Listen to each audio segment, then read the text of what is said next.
Plasma membrane का जो next जो फंक्शन है वेसिकुलर ट्रांसपोर्ट, आशय परिवहन। आशय परिवहन का मतलब यही कि जैसे मान लीजिए जो प्लाज्मा मेम्ब्रेन है, प्लाज्मा मेम्ब्रेन में जैसे इसकी ऐसी स्ट्रक्चर है। अब यहाँ पर जैसे मान लीजिए कोई वैक्यूल्स आ जाती है, वेसिकुल्स आ जाती है, तो उसका यहाँ से यहाँ तक जो ट्रांसपोर्ट होता है वो कहलाता है वेसिकुलर ट्रांसपोर्ट। वेसिकुलर ट्रांसपोर्ट में दो प्रकार का होता है, पिनोसाइटोसिस होता है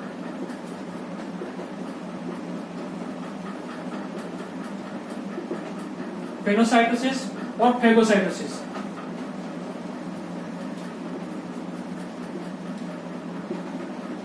पिनोसाइटोसिस जो टर्म देती है वो देती लेविस ने, और फेगोसाइटोसिस टर्म देते हैं मैटनिकोफ ने।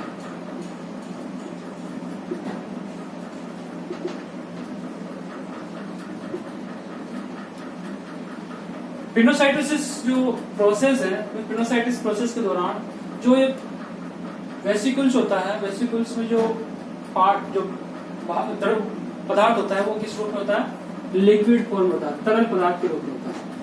तो तरल पदार्थ रूप में होने के कारण से इसको कहा जाता है पिनोसाइटोसिस।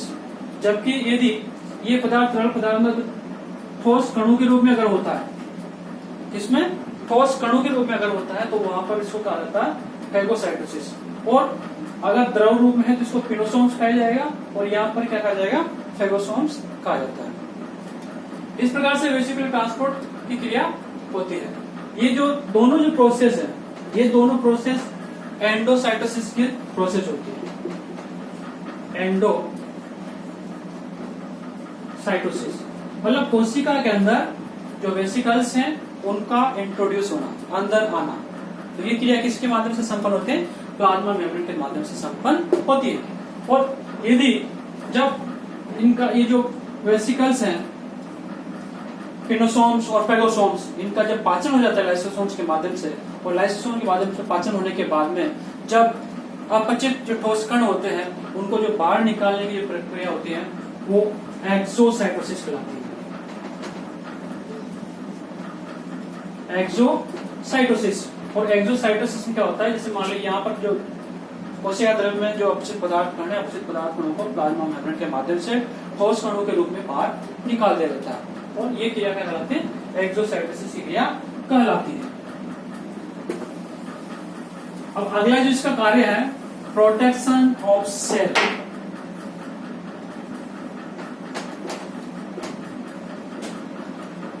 प्रोटेक्शन ऑफ सेल, कोशिका की सुरक्षा करना। क्योंकि ये प्लांट्स होता है, पादप होता है, पादप की जो कोशिकाएं होती हैं, इसकी जड़ें होते हैं, विभिन्न प्रकार के मिनरल्स, टॉक्सिन्स, सब्सटेंस के आसपास उनकी जो राइजोस्फीयर एरिया है वहां पर प्रेजेंट होते हैं। तो ये जो राइजोस्फीयर वाले भाग में जो टॉक्सिन्स हैं, इन टॉक्सिन्स को अंदर पारगमित होने से रोकना, और मिनरल्स हैं उनको अंदर अवशोषण करना, तो ये क्रिया होते हैं, ये इनकी सेल रिकॉग्निशन के माध्यम से संपन्न होते हैं, ग्लाइकोकेलेस के माध्यम से संपन्न होते हैं। और इस प्रकार से जो विभिन्न प्रकार के टॉक्सिन्स होते हैं, साइनाइड्स होते हैं, उनको बाहर की प्लाज्मा मेम्ब्रेन के माध्यम से रोक लिया जाता है, जिसके कारण से वो कोशिका द्रव्य को किसी प्रकार की क्षति नहीं पहुंचा पाते हैं। तीसरा जो इसका वर्क है, cell division. Cell division and fusion, कोशिका का विभाजन और साथ साथ संलयन में प्लाज्मा मेम्ब्रेन की क्या भूमिका होती है। जैसे कि जब कोशिका का विभाजन होता है, कोशिका विभाजन होने के बाद गुणसूत्र दो भागों में बढ़ जाते हैं और दोनों ध्रुवों पे चल जाते हैं, और वहां पर दो अलग अलग न्यूक्लियस बन जाते हैं, केंद्रक बन जाते हैं। केंद्र का निर्माण होने के बाद में वहां पर फ्रेगमोसोम्स या फ्रेगमोप्लास्ट प्रेजेंट होता है, और ये आपस में जुड़ जाते हैं और एक प्लाज्मा मेम्ब्रेन का निर्माण कर देते हैं। और एक प्रकार से एक कोशिका से दो कोशिकाओं का निर्माण होता है, उसमें प्लाज्मा मेम्ब्रेन महत्वपूर्ण भूमिका अदा करता है।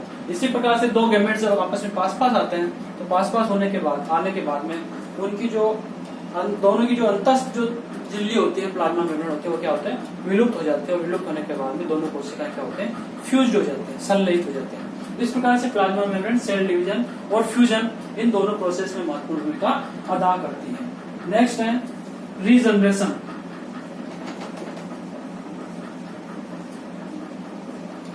रीजनरेशन एंड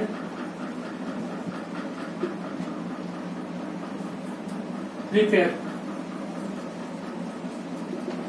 कोशिका का पुनरुत्पादन मतलब उसका प्लाज्मा मेम्ब्रेन पुनरुत्पादन और साथ साथ रिपेयर में महत्वपूर्ण भूमिका अदा करते हैं। जब कभी किसी कारण से भौतिक कारणों से प्लाज्मा मेम्ब्रेन जो क्षति हो जाती है, टूट जाती है, तो वहां पर इसके मरम्मत का कार्य भी प्लाज्मा मेम्ब्रेन के माध्यम से राइबोसोम्स बनाते हुए उनके माध्यम से कर दिया जाता है।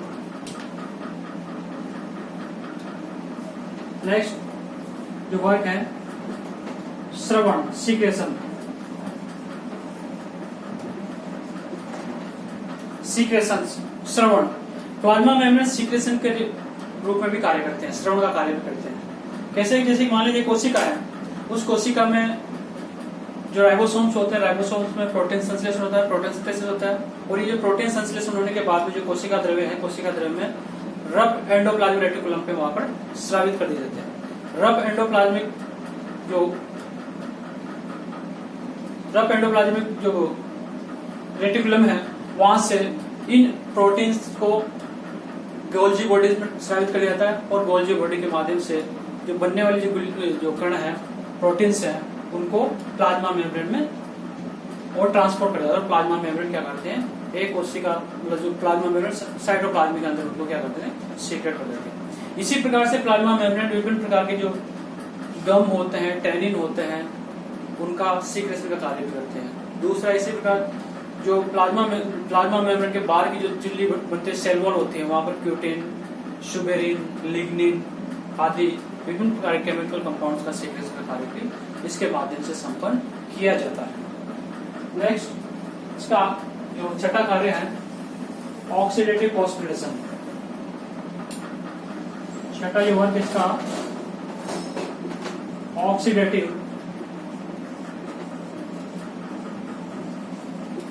फॉस्फोरिलेशन। जैसा कि जो माइटोकॉन्ड्रिया है, माइटोकॉन्ड्रिया की जो बाहर की जो झिल्ली होती है वो भी द्विस्तरीय होती है। ये जो द्विस्तरीय झिल्ली है प्लाज्मा मेम्ब्रेन उसके, उनमें विभिन्न प्रकार के जो एटीपी सिंथेटिक एंजाइम्स वहां पर पाए जाते हैं, और ये वहां पर ऑक्सीकार्य फास्फेट का कार्य करते हुए एटीपी का निर्माण करते हैं। इसी प्रकार से जो प्रोकैरियोटिक बैक्टीरिया होते हैं, प्रोकैरियोटिक बैक्टीरिया की जो प्लाज्मा मेम्ब्रेन होते हैं, वो कई बार मेसोसोम्स के रूप में अंतर्वलित हो जाते हैं, और वहां पर एटीपी संचयन का कार्य करते हैं। तो ये वहां पर ऑक्सीडेटिव फॉस्फोरिलेशन की क्रिया होती है। Thank you.